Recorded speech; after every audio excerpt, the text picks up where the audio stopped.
السلام علیکم، ایمان جہاں میں خوش آمدید۔ ہم لوگوں نے ایک ناول سٹارٹ کیا ہوا تھا، ناول راہ ہدایت، جس کی رائٹر ہے سائرہ سلیم۔ اس کی قسط نمبر ہے 11۔ نور کی منگنی کی تیاریاں زور و شور پر تھیں۔ عالیہ نے انوشے کے ہاتھ نور کی منگنی کا ڈریس بھجوایا اور ساتھ میں ڈائمنڈ کی جیولری بھی۔ نور ڈریسنگ ٹیبل میں لگے شیشے کے سامنے بت بنی بیٹھی تھی۔ گھر میں دونوں کے ڈریس کے مطابق سفید اور گلابی پھولوں کی ڈیکوریشن کی گئی تھی۔ زریاب آج بہت خوش تھی، ملازموں کو ہدایت دے رہی تھی اور اس کے ساتھ ہی وہ فون پر کال ملائے منگنی کی دعوت دے رہی تھی۔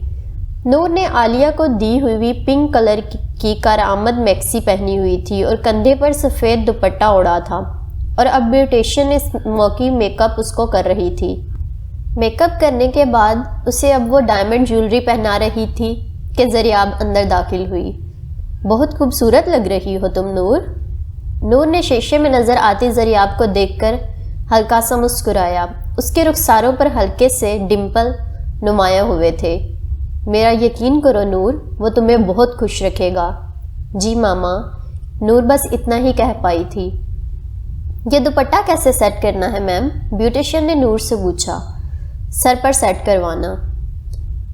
ارے پاگل ہو نور، تمہاری منگنی ہے، میلاد نہیں جو سر پر دوپٹہ اوڑھنا ہے۔ اس کے دائیں کندھے پر لٹکا دو دوپٹہ، اور اس کے بال جوڑے میں کیوں باندھے ہوئے ہیں؟ انہیں کھولو اور کرل ڈالو اچھے سے، اور کان کے قریب سفید اور گلابی گلاب لگا دینا۔ زریاب بیوٹیشین کو ہدایت دے رہی تھی۔ ماما، آپ کو پتہ ہے نا کہ میں اب وہ نور نہیں رہی جو بغیر دوپٹے کے فنکشنز اٹینڈ کرتی تھی۔ پلیز مجھے دوپٹہ سیٹ کروانے دیں۔ بالکل نہیں نور، میرا موڈ خراب نہ کرو، آج میں بہت خوش ہوں۔ اگر تم نے میری بات نہ مانی تو میں تمہیں ساری زندگی نہیں بلاؤں گی، یہ میرا وعدہ ہے تم سے۔ زریاب شہادت کی انگلی اٹھائے نور کو دھمکی دے رہی تھی۔ ماما، وعدہ نہ کریں، نور میں منمنائی تھی۔ ہو چکا وعدہ، جو تمہیں کہا ہے وہ کرو۔ زریاب بیوٹیشین کو کہتے ہوئے نیچے چلی گئی۔ بیوٹیشین سر اس بات میں ہلاتے بالوں کو کرل کرنے لگی اور نور کی آنکھوں میں سے آنسو نکلنے لگے۔ کچھ دیر بعد ارسلان نے دروازہ نوک کیا تو بیوٹیشین وہاں سے چلی گئی۔ ارسلان مسکراتا ہوا اندر داخل ہوا۔ ماشاءاللہ، میری بہنہ تو بہت پیاری لگ رہی ہے۔ اللہ بری نظر سے بچائے اور نصیب اچھے کرے، آمین۔ نور نے ضبط کیے آنسوؤں کو حلق میں اتارا تھا۔ تم خوش ہو نا اس رشتے سے بہنا؟ ارسلان نے نور کے کندھوں پر ہاتھ رکھتے ہوئے پوچھا۔ جی بھائی، وہ بمشکل الفاظ ادا کر پائی تھی۔ اس کے حلق میں آنسو روکنے کے باعث اب شدید درد ہو رہا تھا۔ تو پھر اس خوبصورت چہرے پر اداسی کیسی؟ ارسلان نے اپنے ہاتھ سے نور کی ٹھوڑی کو اوپر کی جانب کیا۔ اگر بہنا تم نہیں راضی تو بتاؤ مجھے، میں ابھی جا کر نیچے یہ سب بند کروا دیتا ہوں۔ نہیں بھائی، ایسا مت کیجیے گا، میں خوش ہوں ماما کو خوش دیکھ کر۔ ان کی خوشی میں ہی میری خوشی ہے۔ مطلب تم ماما کی خوشی میں خوش ہو، مگر تمہاری خوشی اس کا کیا؟ ارسلان سنجیدہ سا اس سے پوچھ رہا تھا۔ بھائی، اللہ کے ہر فیصلے میں حکمت چھپی ہوتی ہے۔ اگر میرے نصیب میں روحان ہی لکھا ہے تو میں لاکھ کوشش بھی کر لوں تو اس حقیقت سے دور نہیں بھاگ سکتی، اور اگر وہ میرے حق میں بہتر نہ ہوا تو میرے اللہ میرے کہے بغیر اسے مجھ سے دور کر دیں گے۔ نور اپنی تقدیر پر راضی ہے بھائی، اور صبر بھی کر رہی ہے، اور صبر کرنے والوں کو اللہ بہت نوازتا ہے۔ اللہ صبر کرنے والوں کے ساتھ ہوتا ہے بھائی، نور نے پر امید لہجے میں کہا تھا۔ ارسلان کی بھی ڈھارس بندھی۔ اللہ میری بہنہ کو بہت خوش رکھے گا انشاءاللہ، آمین۔ ارسلان نور کو ساتھ لگائے دعا دے رہا تھا، اور بھائی کی آغوش میں نور خود کو محسوس کر رہی تھی۔ تھوڑی دیر بعد مہمانوں کی آمد شروع ہو گئی تھی اور عالیہ اپنے دونوں بیٹوں کے ہمراہ قصر ہاشم پہنچ چکی تھی۔ روحان تو آج حد سے زیادہ خوش تھا۔ وہ جو چاہتا تھا وہی ہو رہا تھا۔ قسمت اس پر مہربان تھی۔ ابراہیم روحیل کی شادی کے بعد لندن واپس چلے گئے تھے تو منگنی میں وہ شرکت نہیں کر پائے۔ روحان نے سفید رنگ کا پینٹ کوٹ پہن رکھا تھا جس پر گلابی رنگ کی ٹائی لگائی ہوئی تھی۔ کلائی میں مہنگی گھڑی پہنے، بالوں کو جل سے اچھی طرح سیٹ کیے وہ ہینڈسم لگ رہا تھا۔ نیچے میوزک پلے کر دیا گیا تھا۔ میوزک کی آواز نور کے کمرے تک جا رہی تھی۔ اس نے کانوں پر اپنے دونوں ہاتھ رکھے تھے۔ وہ میوزک کو بہت پہلے اس رات چھوڑ چکی تھی۔ وہ دوبارہ اس بری عادت میں نہیں پڑنا چاہتی تھی۔ اللہ، میں جتنا چاہتی ہوں کہ آج آپ کی کوئی نافرمانی نہ ہو اتنی زیادہ ہو رہی ہے۔ اللہ جی مجھے معاف کر دے اور میری مدد فرمائیں پلیز، میں بے بس ہوں، مجھے طاقت دیں کہ میں یہ سب روک سکوں۔ انوشا نور کو لینے آئی اس کے کمرے میں تو دیکھ کر حیران رہ گئی۔ واٹ اے بیوٹیفل گرل، آ جاؤ نیچے، سب ویٹ کر رہے ہیں تمہارا۔ نور میکسی سنبھالتی اٹھ کھڑی ہوئی تھی۔ انوشا نور کا ہاتھ تھامے زینے اتر رہی تھی۔ پنک میکسی میں اور لائٹ میک اپ میں وہ دنیا کی معصوم اور خوبصورت ترین لڑکی لگ رہی تھی۔ روحان کی دھڑکنیں تھما دینے کے لیے یہی کافی تھا۔ تبھی ڈی جے نے جلدی سے گانا لگا دیا۔ چاند آسمانوں سے لاپتہ ہو گیا، چل کر میرے گھر میں آ گیا۔ سب اس سین کو انجوائے کر رہے تھے، مگر نور کو سخت کوفت ہو رہی تھی میوزک سے۔ اسے لا کر عالیہ کے ساتھ بٹھا دیا گیا۔ وہ نور کے صدقے واری جا رہی تھی۔ سامنے سے ارسلان گزرا تو نور نے آنکھوں کے اشارے سے اسے اپنے پاس بلایا۔ جی بہنا کیا بات ہے؟ وہ اب سر جھکائے نور سے پوچھ رہا تھا۔ بھائی پلیز میوزک بند کروا دے، مجھ سے برداشت نہیں ہو رہا۔ نور ماما غصہ ہوں گی، ارسلان نے کہا۔ مجھے نہیں پتا، کچھ کریں کہ میوزک دوبارہ پلے نہ ہو۔ میوزک کے ہوتے ہوئے میں یہاں نہیں بیٹھ سکتی، میرا دم گھٹ رہا ہے۔ اچھا میں کچھ کرتا ہوں بہنا، تم فکر نہ کرو، ارسلان نے کچھ سوچتے ہوئے کہا۔ تھوڑی بعد ایک دم سے لائٹ بند ہو گئی۔ ارسلان نے مین سوئچ بند کر دیا تھا اور جنریٹر چلنے میں ابھی کچھ ٹائم لگنا تھا۔ وہ خاموشی سے دبے پاؤں اب ڈی جے کی جانب بڑھ رہا تھا۔ اندھیرا ہونے کی وجہ سے کھلبلی مچ گئی تھی۔ سب نے موبائل کی ٹارچز آن کر لی تھیں۔ ذریعہ ملازموں کو پکار رہی تھیں کہ جلدی سے جنریٹر آن کیا جائے۔ جس بورڈ میں میوزک کے سوئچ لگے تھے ارسلان نے اسے کھول کر اس کے اندر سے ساری تاریں کاٹ دیں اور جلدی سے اسے دوبارہ فکس کر دیا کہ کسی کو پتہ بھی نہ چل سکے کہ کچھ ہوا بھی ہے۔ نور کو اندازہ ہو گیا تھا کہ اس کا بھائی کچھ کر رہا ہے۔ اچانک لائٹ بحال ہوئی تو پورا گھر روشنیوں سے جگمگا اٹھا۔ نور نے دائیں جانب دیکھا تو ارسلان بڑے مزے سے اس کے ساتھ کھڑا تھا، جیسے کہیں گیا ہی نہ ہو۔ ڈی جے بار بار سوئچ کو ہلا رہا تھا مگر میوزک پلے ہی نہیں ہو رہا تھا۔ اسے لگا شاید اچانک لائٹ جانے کی وجہ سے سسٹم میں خرابی پیدا ہو گئی ہے۔ میم مجھے لگتا ہے سسٹم خراب ہو گیا ہے اچانک لائٹ جانے کی وجہ سے۔ ڈی جے ذریعہ آپ کو بتا رہا تھا تمہارا سسٹم آج ہی خراب ہونا تھا، اٹھاؤ اپنا یہ خراب ساؤنڈ سسٹم اور جا سکتے ہو تم یہاں سے، غصے سے کہتی ذریعہ وہاں سے چلی گئی۔ ارسلان اور نور دبی دبی ہنسی ہنس رہے تھے۔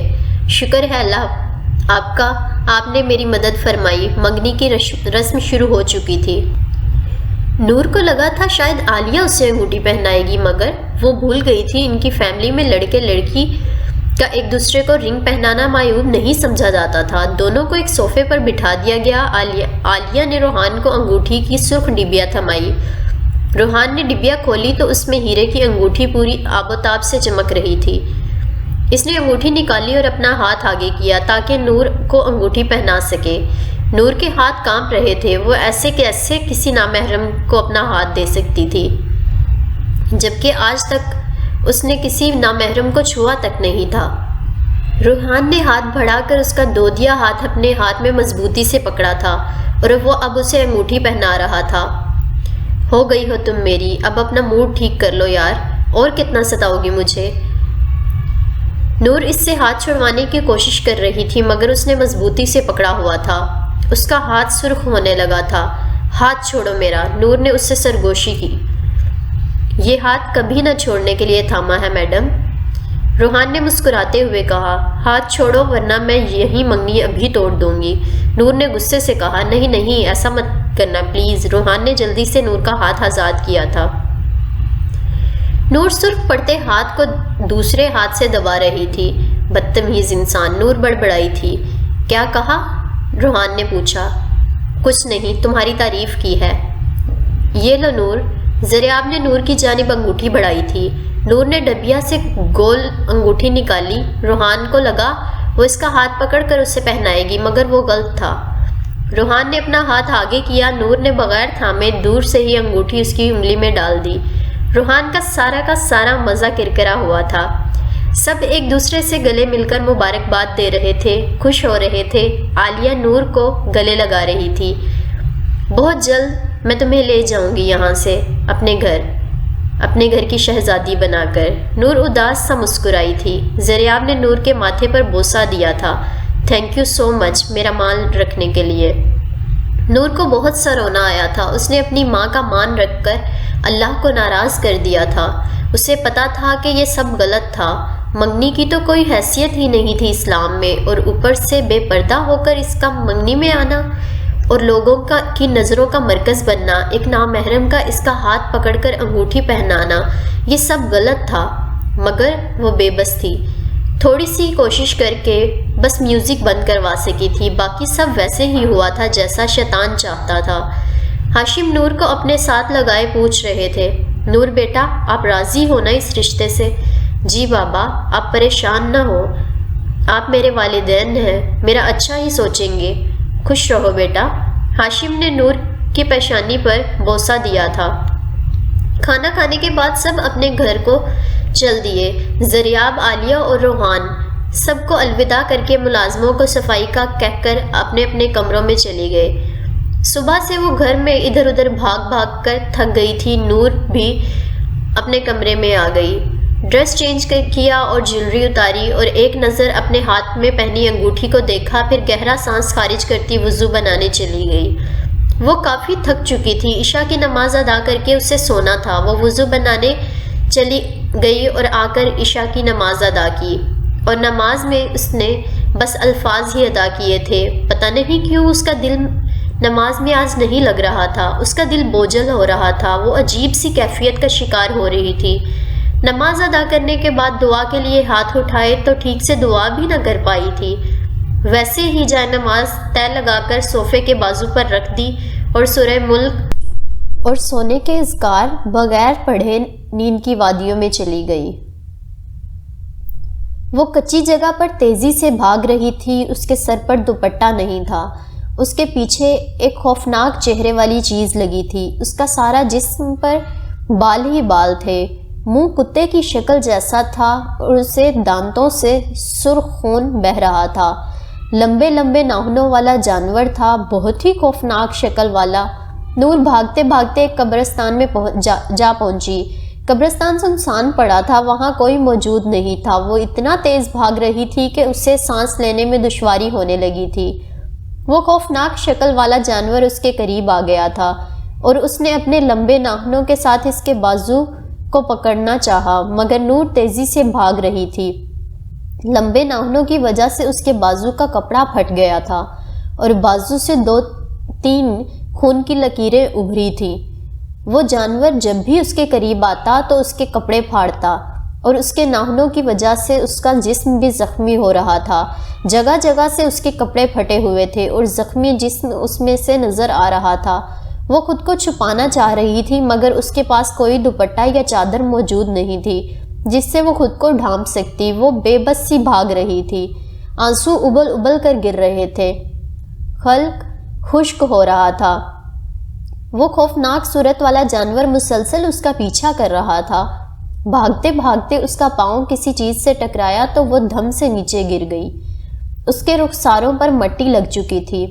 ہمت کر کے اٹھی تو دیکھا اس کے نیچے قبر تھی اور کسی انسان کا ڈھانچہ وہاں پڑا ہوا تھا۔ وہ حد درجہ تک سہم گئی تھی۔ اس نے ہاتھوں سے ڈھانچے کو پرے دھکیل دیا۔ وہ اٹھنا چاہ رہی تھی مگر اس سے اٹھا نہیں جا رہا تھا۔ وہ جانور اب اس کے قریب آ چکا تھا اور جو چند کپڑے اس کے جسم پر رہ گئے تھے وہ عجیب عجیب سی آوازیں نکال کر انہیں بھی پھاڑ رہا تھا۔ نور نے زوردار چیخ ماری تھی، بچاؤ بچاؤ کے لیے۔ اس نے ادھر ادھر ہاتھ مارنے شروع کر دیے تھے۔ اس کا ہاتھ نیند میں ٹیبل پر پڑے جگ پر لگا۔ کانچ ٹوٹنے کی آواز پر وہ چیختی ہوئی اٹھی تھی۔ اس کا دل پھٹنے والا تھا۔ ارسلان کا کمرہ نور کے کمرے کے قریب ہی تھا۔ وہ دہلا دینے والی چیخ سن کر بھاگتا ہوا نور کے کمرے میں آیا تھا۔ آ کر اس نے جلدی سے لائٹیں آن کی، بیڈ پر لمبے لمبے سانس لیتی نور کو دیکھا اور اس کے پاس چلا آیا۔ کیا ہوا بہنا؟ ارسلان نے پریشانی سے پوچھا۔ بھائی وہ بہت زیادہ رو رہی تھی۔ بہنا کیا ہوا بتاؤ تو صحیح، وہ اب نور کا چہرہ اپنے ہاتھوں میں تھامے اس سے پوچھ رہا تھا۔ بھائی میرے کپڑے پھٹ گئے، وہ مجھے مار دے گا۔ نور تمہارے کپڑے بالکل ٹھیک ہیں، دیکھو تو صحیح۔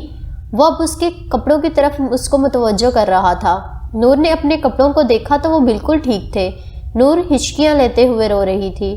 بھائی وہ قبرستان میں وہ ڈھانچہ، وہ ارسلان کے گلے لگ کر ٹوٹے پھوٹے الفاظ ادا کر رہی تھی۔ کون سا قبرستان؟ کیا کہہ رہی ہو بہنا؟ بھائی وہ بہت خوفناک تھا، وہ ارسلان سے چمٹی ہوئی تھی اور بہت زیادہ خوف زدہ لگ رہی تھی۔ کچھ بھی نہیں ہوا بہنا، میں تمہارے پاس ہوں۔ تم نے ایک برا خواب دیکھا ہے، بس ریلیکس ہو جاؤ۔ وہ اب نور کے بالوں کو سہلا رہا تھا اور اس کے آنسو صاف کر رہا تھا۔ چلو شاباش سو جاؤ۔ وہ اب نور کو خود سے الگ کیے بیڈ پر لیٹ رہا تھا۔ بھائی وہ پھر سے آ جائے گا، مجھے نہیں سونا، وہ روتے ہوئے کہہ رہی تھی۔ کوئی نہیں آئے گا، میں تمہارے پاس ہی ہوں، تم سو جاؤ۔ تمہارا بھائی ہے نا، کوئی نہیں آئے گا، میں ماروں گا اسے، تم سو جاؤ میری پیاری گڑیا۔ وہ اب نور کو پیار سے سمجھا رہا تھا۔ نور نے زور سے ارسلان کا ہاتھ پکڑا تھا۔ آپ مجھے چھوڑ کر نہ جائیے گا۔ نہیں جاتا بہنا، کیا ہو گیا ہے، ادھر ہی ہوں تمہارے پاس۔ وہ اب زمین پر بیٹھا تھا، اسے کچھ سمجھ نہیں آ رہا تھا۔ ارسلان نے آیت الکرسی پڑھ کر نور کو پھونکی تو وہ سکون میں آ گئی، روتے روتے سو گئی، مگر اس نے مضبوطی سے ارسلان کا ہاتھ اپنی گرفت میں لیا ہوا تھا۔ یا اللہ میری بہن کی حفاظت فرما۔ الصلاۃ خیر من النوم، الصلاۃ خیر من النوم۔ نور کا فجر کے وقت الارم بج رہا تھا۔ وہ الارم سن کر اٹھی تو دیکھا ارسلان زمین پر بیٹھا ہوا تھا، نور کا ہاتھ بیڈ کے کنارے پر سر رکھے سو رہا تھا۔ نور نے اپنا ہاتھ نرمی سے نکالا اور محبت سے اپنے بھائی کو دیکھنے لگی۔ یا اللہ آپ کا بہت شکر، میں آپ کی بہت شکر گزار ہوں، آپ نے مجھے ارسلان بھائی جیسے محافظ سے نوازا ہے۔ وہ خواب کے بارے میں سوچ کر پھر سے خوفزدہ ہوئی تھی۔ یا اللہ میری حفاظت فرما، آمین۔ بھائی نور ارسلان کے بازو سے ہلا رہی تھی۔ ارسلان کی اچانک آنکھ کھلی جو نیند کی وجہ سے سرخ ہوئی تھی۔ بھائی میں ٹھیک ہوں، آپ اپنے کمرے میں چلے جائیں، بلکہ اٹھیں اور فجر کی نماز ادا کر آئیں۔ تم ٹھیک ہو نا بہنا؟ ارسلان نے فکر مندی سے پوچھا تھا۔ جی بھائی اب میں ٹھیک ہوں، میں نے بہت برا خواب دیکھ لیا تھا، آپ فکر نہ کریں، جائیں مسجد میں ورنہ جماعت کھڑی ہو جائے گی۔ میں بھی نماز ادا کر لوں، کل سے شروع کروں گا نماز، ابھی بہت نیند آ رہی ہے، سونے جا رہا ہوں۔ ارسلان نیند کی حالت میں کھڑا ہوا تھا۔ بھائی بری بات، آپ نماز پڑھنے جا رہے ہیں؟ بہنا یار کچھ نہیں سننا مجھے، چلے۔ نور نے اپنے واش روم میں ارسلان کو دھکیلتے ہوئے داخل کیا تھا۔ ارسلان وضو کر کے مسجد چلا گیا اور نور وہی کمرے میں جا نماز بچھائے نماز ادا کرنے لگی۔ دعا کے لیے ہاتھ اٹھائے تو ٹپ ٹپ آنسو گرنے لگے۔ یا اللہ میں جانتی ہوں کہ میں آپ کی نافرمان بندی ہوں، میں نے رات کو آپ کو یاد کیے بغیر، اذکار کیے بغیر میں سو گئی، مجھے معاف کر دے، آئندہ سے ایسا نہیں کروں گی۔ لیکن مجھے سمجھ نہیں آئی اللہ جی وہ جانور میرے کپڑے کیوں پھاڑ رہا تھا۔ اے اللہ مجھے اس خواب کے شر سے بچا لے، اگر اس خواب میں مجھے آپ کوئی میسج دینا چاہ رہے ہیں تو مجھے آج مدرسے میں اپنی آیتوں سے اس کا جواب دے دے۔ میں کم عقل ہوں، نہیں جانتی آپ کے اشاروں کا مطلب، پلیز میری رہنمائی فرما دیں اور مجھے راہ ہدایت پر چلنے کی توفیق عطا فرمائے، آمین ثم آمین۔ جب نور مدرسے میں داخل ہوئی تو سب لڑکیاں ہال کی جانب بڑھ رہی تھیں۔ نور ان سب کو ہال میں جاتا دیکھ کر وہ بھی ادھر ہی جانے لگی۔ نور ادھر کیا کر رہی ہو؟ آ جاؤ، سب ہال میں جا رہے ہیں، پاس سے گزرتی صدف نے نور کو کہا تھا۔ ہال میں آج کیا ہے صدف؟ نور نے پوچھا۔ وہ آج ایک عالمہ آ رہی ہے، عالمہ خدیجہ، سعودی عرب رہتی ہیں، وہاں سے انہوں نے دین کی تعلیم حاصل کی ہے، پاکستان آئی تھیں پچھلے ہفتے، سب مدرسوں سے ہو کر آئی ہیں، آج انہوں نے ادھر آنا ہے، اسی وجہ سے سب ادھر ہال میں جا رہی ہیں، آ جاؤ ہم بھی چلتے ہیں۔ صدف نور کا ہاتھ تھامے اب اسے ہال میں لے جا رہی تھی۔ سب اپنی اپنی سیٹوں پر بیٹھ چکی تھی، ہر طرف خاموشی چھائی تھی۔ تھوڑی دیر بعد اسٹیج پر سیاہ عبایا میں ملبوس ایک لڑکی نمودار ہوئی تھی، جس کے سر سے لے کر پاؤں تک جو پردے میں ڈھکی ہوئی تھی۔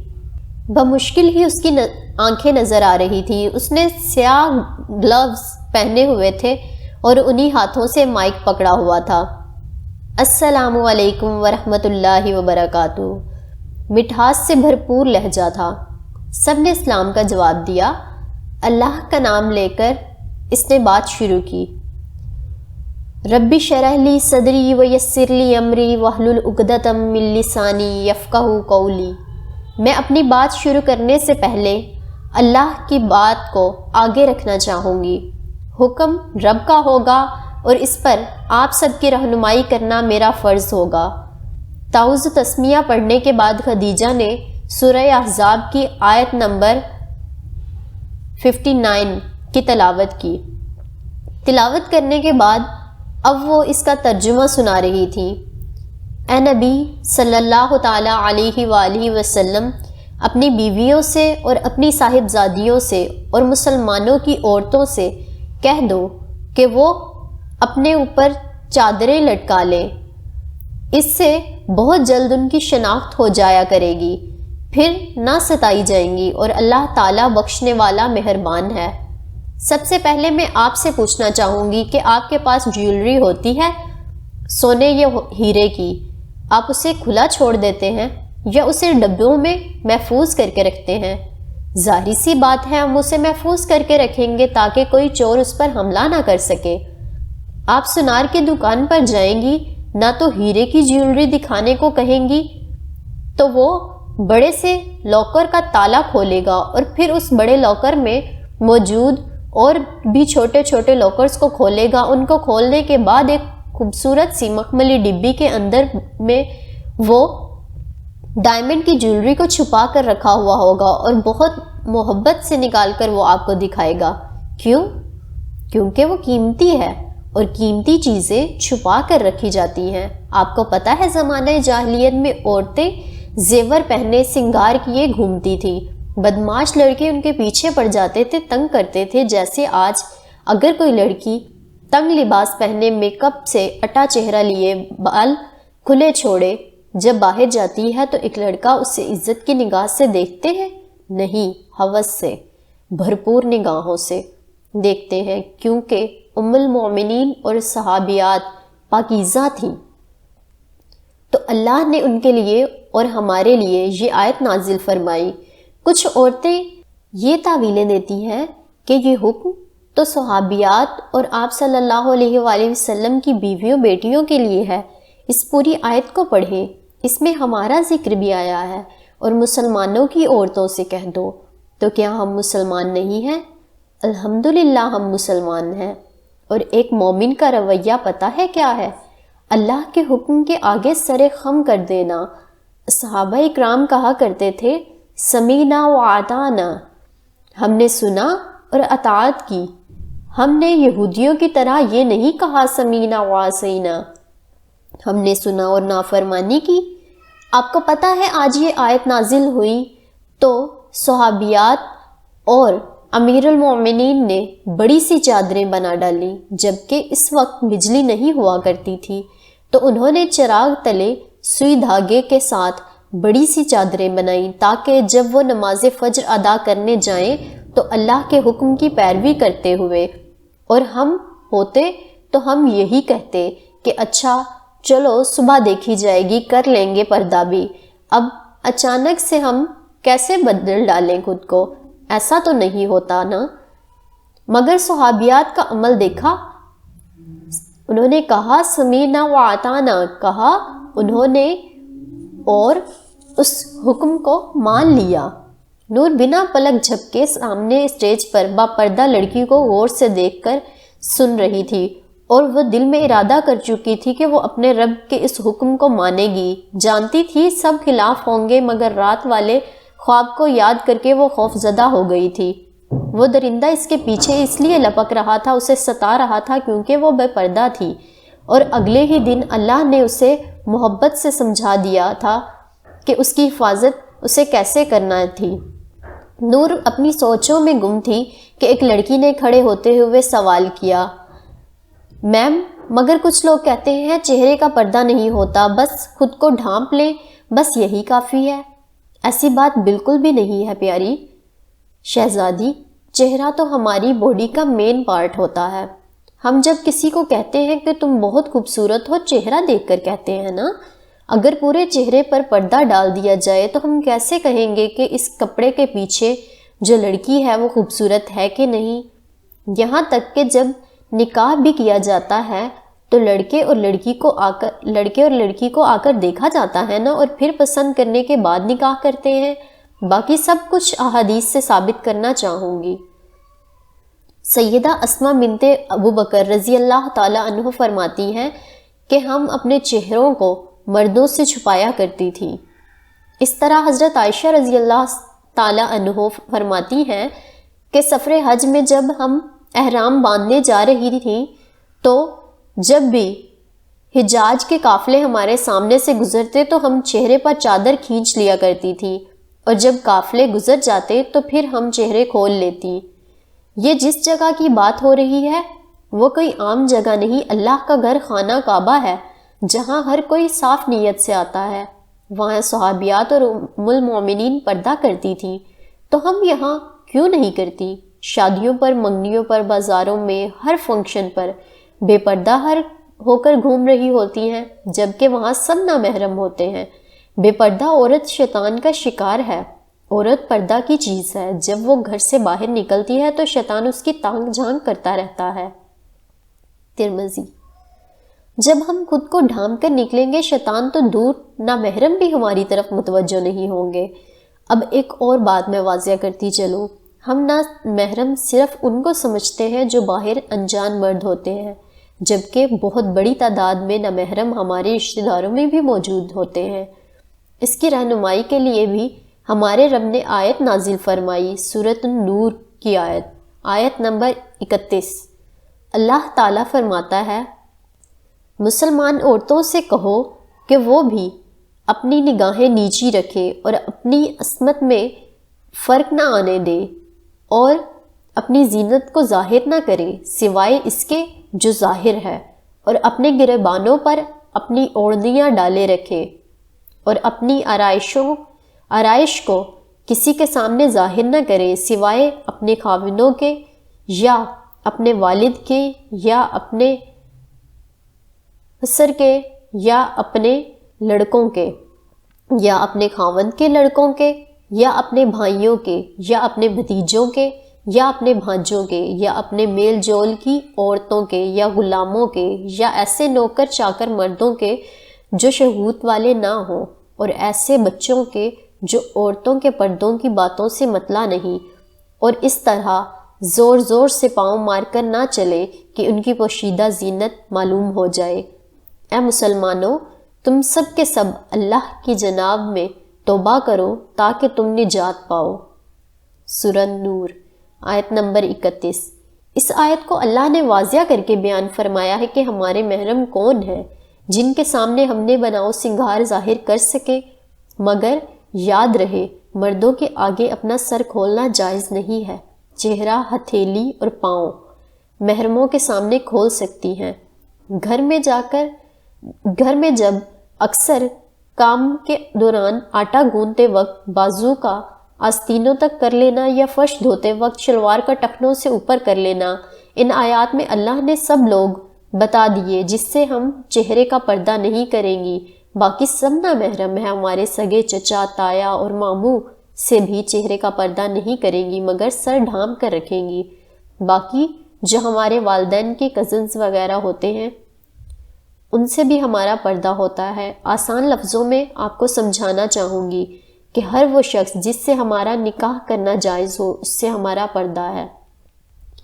کچھ لوگ ان الفاظوں کو بہنوئی کے طور پر لے لیتے ہیں کہ نکاح تو بہنوئی کے ساتھ جائز نہیں، لہٰذا ہم ان سے پردہ نہیں کریں گی۔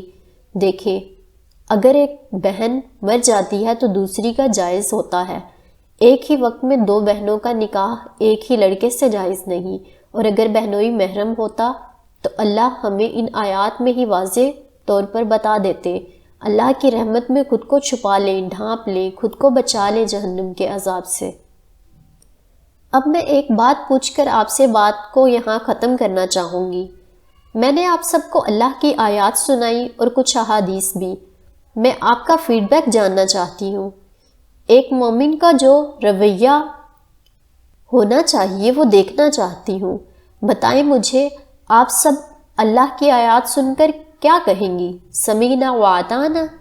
نور سمیت سب نے بلند آواز میں کہا، ہم نے سنا اور اطاعت کی۔ حال سب کی آوازوں سے گونج اٹھا تھا۔ الحمدللہ کثیرا۔ خدیجہ کی آنکھوں میں آنسو آ چکے تھے۔ اسٹیج پر کھڑی کچھ لڑکیوں کی جانب اس نے اشارہ کیا تو وہ سب اسٹیج پر نمودار ہوئیں، جنہوں نے ہاتھوں میں عبایا اور علیحدہ نقاب پکڑے ہوئے تھے۔ خدیجہ نے لیپ ٹاپ کے ساتھ لیڈ اٹیچ کی اور نشید چلا دی، حجاب پہنو اے میری بہنوں، حکم رب کا بجا ہے لانا، نبی سے ملنا ہے حشر کے دن، اماں عائشہ کو ہے منہ دکھانا۔ سب لڑکیاں اسٹیج سے نیچے اتری اور لڑکیوں کو عبایا پہننے کے بعد انہیں اپنے ہاتھوں سے نقاب پہنا رہی تھیں۔ نور نے اپنی سیٹ پر کھڑی سب دیکھا تھا اور دیکھتے ہوئے رو رہی تھی۔ آنکھوں سے اس کے آنسو نکل رہے تھے اور اس کے رخساروں کو بھگو رہے تھے۔ خدیجہ کی نظر اس پر پڑی تو اسٹیج سے آ کر اس کے پاس کھڑی ہو گئی۔ نور کے ٹھنڈے ہاتھ اپنے گلوز والے ہاتھوں میں زور سے تھامے۔ میری دعا ہے شہزادی کہ اللہ تمہیں استقامت دے، آمین۔ آمین کہتے ہوئے اس نے نور کو عبایا پہنایا اور حجاب کر کے اس کے چہرے پر نقاب باندھ دیا۔ نور کے رونگٹے کھڑے ہو گئے تھے، دل میں ایک سکون سا اترا تھا۔ اللہ کا حکم مان کر وہ خدیجہ کے گلے لگ کر زور زور سے روئی تھی۔ اور اسی کے ساتھ یہ سین ہوا ختم اور آج کا ایپیسوڈ بھی۔ ملیں گے انشاءاللہ اگلی قسط میں، تب تک کے لیے اللہ حافظ۔